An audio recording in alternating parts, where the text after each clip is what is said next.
So you're walking into your aging parents' home, and now you're worried. You remember the house was a certain way the last time you saw them. Warm, familiar, safe, all of that. But when you notice the stacks of mail piling up, the boxes crowded in the hallway, or cords stretched across the floor, yes, they all have extension cords, it hits you harder than you expect.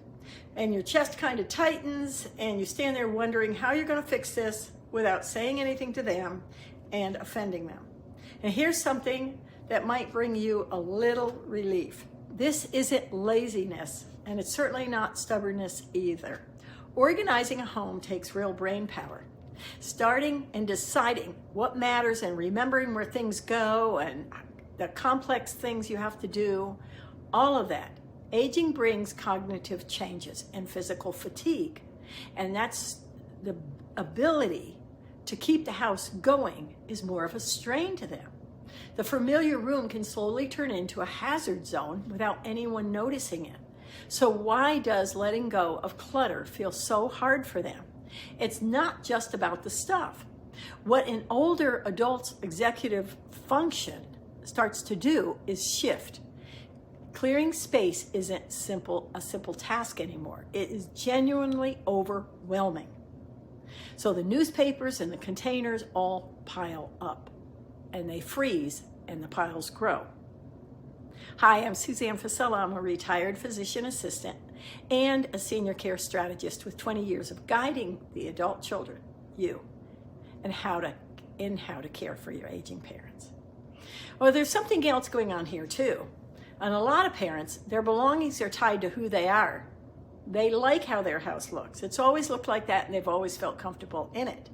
But to start changing it with their arthritic hands and their arthritic knees and their arthritic shoulders is a stress. So that's why pushing on them to clean up their house hardly works.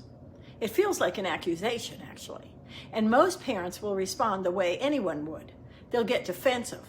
I know I certainly would. Underneath that defensiveness is usually fear. Yes, I fear that my children are worried about me, and I don't want my children worried about me. And so we hold on to what we can control, or we think we can. So here's the good news. You don't have to change their mind.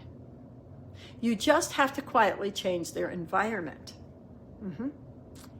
You don't need to wait for a fall to take this seriously. On your next casual visit, try a gentle, silent check.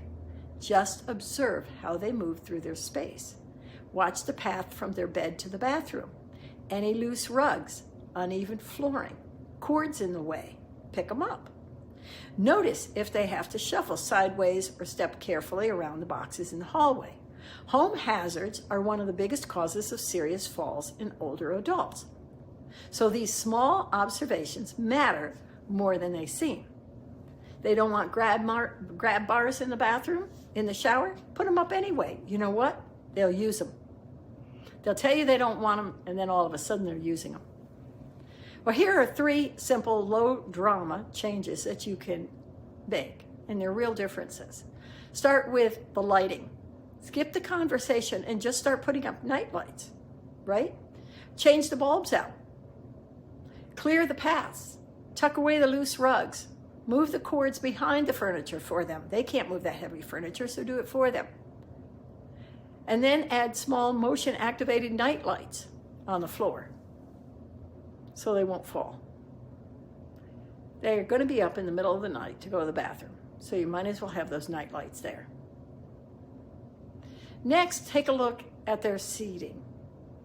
Walk through their favorite spots. They all have a favorite chair, so check it out. Can they get out of it easy? Do they need an electric recliner to get in and out? And if they do they need those strips at the bottom of the chair where their feet hit the floor so they don't slip their feet out from under them when they're getting up on the chair?